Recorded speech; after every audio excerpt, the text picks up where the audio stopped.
ansiyörlükte şeyli bir derece olansan Yusuf Aleyhisselam şokılık bilen kılıklanttır.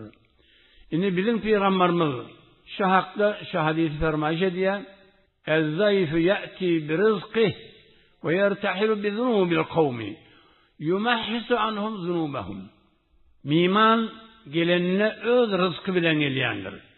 Şol ki öýüňdäki azuka, şu tehiyye edip koyun çöreğin tuğin, şol mimandan şurhuday beripdir. Miman gelenine öz rızkı bilen geler. Ve gidenine de şahanıvadan günahını alıp giderdi. Rızka özü getirdi, gidenine de şahanıvadan günahını alıp gidiyor. Onun için hemişe mimanı kucağa asıp durmalı. Günahını özünden ayıracak bolsan, ırskalığını köfeltecek bolsan, dağıt miman gerek deyip durmalı. Kadimden hevri sahiydi, kalsa çıkarı Türkmen neylerdi. Kasım Türkmen'in bir imtiyazı sahavetti.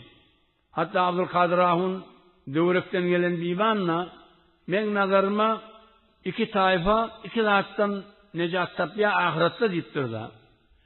Türkmenler sahiliğinden necat tapya deyiptir, Kürtler de salavattan deyiptir.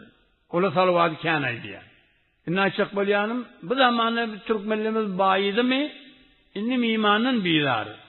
Bu hem mecbutlar muhayya, o zaman zat yok ha, takır yerden derrev yortup yanışıklarının seninle et yok mu, tuğ yok mu, yağ yok mu, imanın yoğundan perasa kalkıp şey edip tapardı.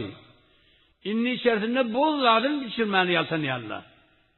Veli ucurub olmalılar. Peygamber ayetler, iman gelenine rızkı bilen gelirsen, ama öğünde rızkı köpel diye, ondan sonra da günahdan artık diye deyiptir. Hemmesi günahdan arasının kalya, eşer başkala. Bu ulular.